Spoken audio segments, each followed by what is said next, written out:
Chapter 2. Diggory and his Uncle.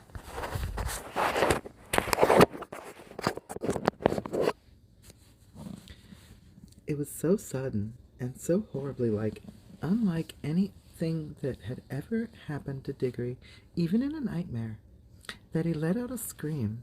Instantly, Uncle Andrew's hands was over his mouth. "None of that!" he hissed in Diggory's ear.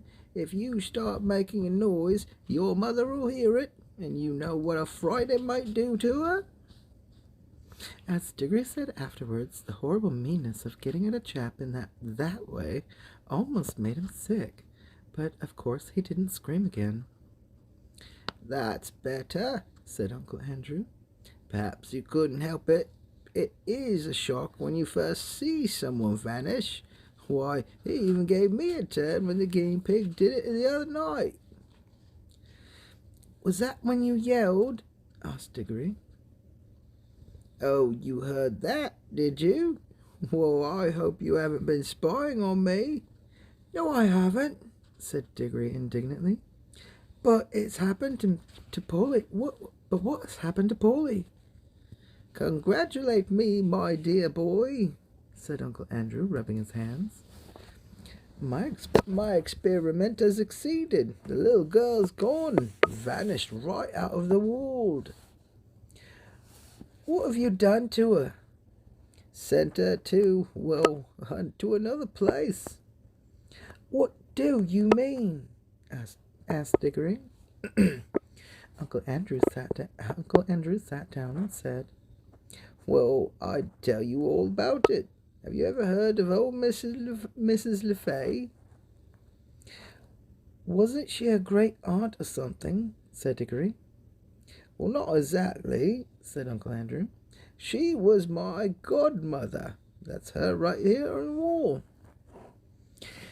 Diggory looked and saw a faded photograph. It showed the face of an old woman in a bonnet, and he could now remember that he'd once seen that photo of the same face in an old drawer at home in the country. He had asked his mother who it was, and Mother had not seemed to want to talk about the subject much. It was not at all a nice face, Diggory thought, though, of course, with those early photographs, one could never really tell. Wasn't there something wrong about her, Uncle Andrew?" he asked. "Well," said Andrew with a chuckle, "it depends on what you call wrong. Well, people are so narrow-minded. Certainly, she got very weird in her later life. Well, did very unwise things. That's why they shut her up." "In an asylum, do you mean?" "Oh, no," said Uncle Andrew in a shocked voice. "Nothing of that sort. Only in person." "I say," said Diggory, "what had she done?"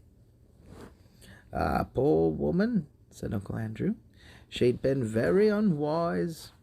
There were a good many different things. We needn't go into all that. She was very kind to me." "But look here, what has all that got to do with Polly? I do wish you'd—" "All in good time, my boy," said Uncle Andrew. "Then old Mrs. LeFay out before she died, and I was one of the very few people whom she would allow to see her in her last illness. For she had gotten to dislike ordinary, ignorant people, you understand. I do myself.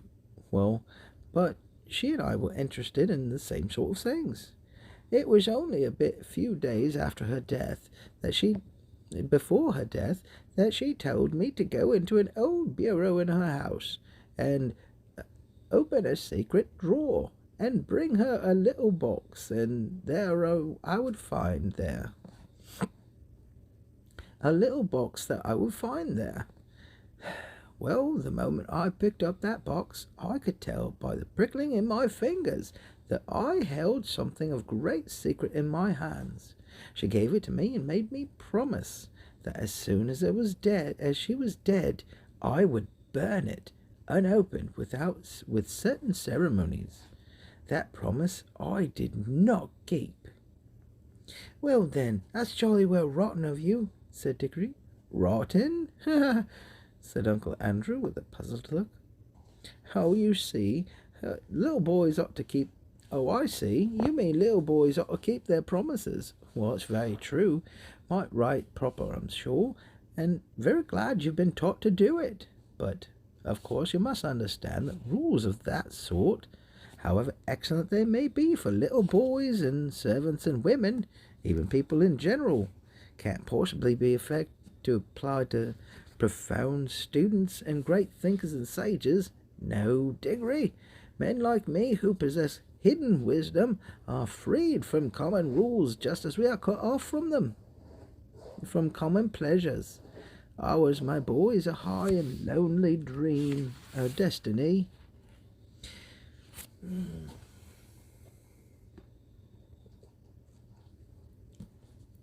As he said this, he sighed and looked so grave and noble and mysterious that for a second Diggory really thought that he was saying something rather fine.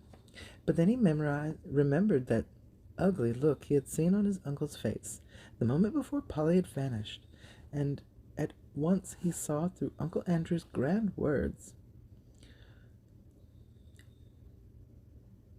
All it means, he said to himself, is that he thinks he can do anything he likes, anything he wants, and get anything he wants. Well, of course, said Uncle Andrew. I didn't dare open the box for a long time, for I knew it might contain something highly dangerous, for my godmother was a very remarkable woman. Truth is, she was one of the last mortals in this country to have fairy blood in her. Well, she said there had been two others in her time. One was a duchess, and the other was a chairwoman. In fact, Diggory, you're now talking to the last man, possibly, who really had a fairy godmother. Well, that's something for you to remember when you're an old man yourself. I bet she was a bad fairy, thought Diggory, and added aloud, but what about Polly? Oh, how you do harp on that, said Uncle Andrew, as if that was what mattered. Well, my first task was, of course, to study the box itself. It was very ancient, and I knew enough, even though that it wasn't Greek or old Egyptian or Babylonian or Hittite or Chinese. It was older than any of those nations. There was a great day when I last found the truth. The box was Atlantean. It came from the lost island of Atlantis. That meant it was centuries older than any of the Stone Age things they had dug up in Europe. It wasn't rough and crude thing like them either, for in the very dawn of time, Atlantis was a great city with palaces and temples and learned men. He paused for a moment just as he expected Diggory to say something, but Diggory was disliking his uncle more and more every minute, so he said nothing. Meanwhile, oh no, we got a ways to go, and, I'm just gonna stop. This is reading practice. It doesn't have to be all the way. And it sounds like the little one is asleep, so I'm just gonna end this one here. I can always pick up and try again. It was fun.